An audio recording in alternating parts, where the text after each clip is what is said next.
to fight on the landing ground.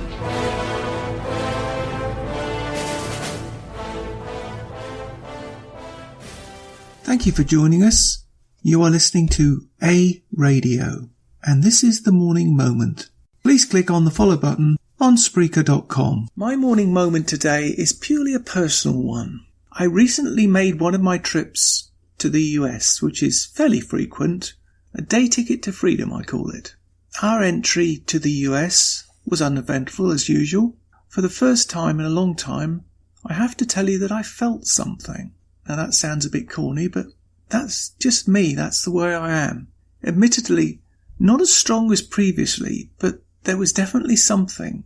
I recall my visits in the past, and I'm going back way back into the 80s, when I used to travel to the United States from Britain and visit the US under the Ronald Reagan administration, when then there was a hum, a definite buzz about America. But coming back to current times, there was definitely something there, something. When we reached our destination, which was less than an hour away, I could actually see it.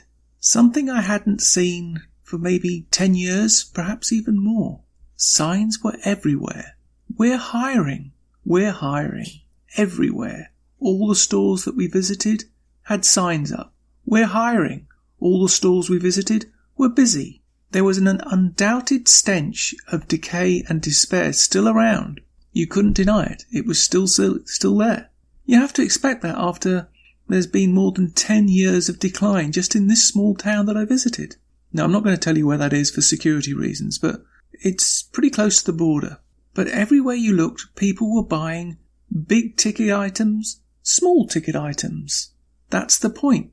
Those of you who hate Donald Trump would never understand and probably could never bring yourself to understand. But what I think there is a feeling of optimism, which has been sadly missing for many, many years in America. I remember visiting the United States in the 80s and marvelling about the can-do attitude and how it seemed that anything was possible. I couldn't believe it because everything was so difficult in England at the time to get anything done. With so many rules, so many regulations. When I worked with a company who was down in the state of Rhode Island, I couldn't believe how simple it was to get anything done. For, as was the time in the UK, despite having a Conservative government in power, there just wasn't that feeling. And now, living in Canada, under what can only be described politely as a socialist Marxist regime, bound and determined to undermine the United States at every turn, it is good to know, very good to know, that the US economy is booming and growing in leaps and bounds. And that gives us all hope.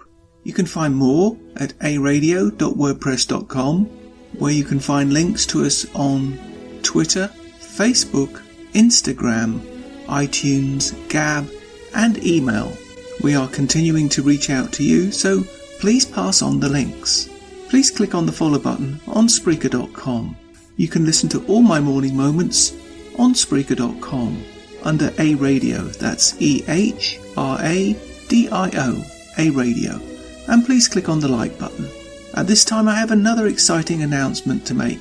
You can now find us on iHeartRadio under A Radio.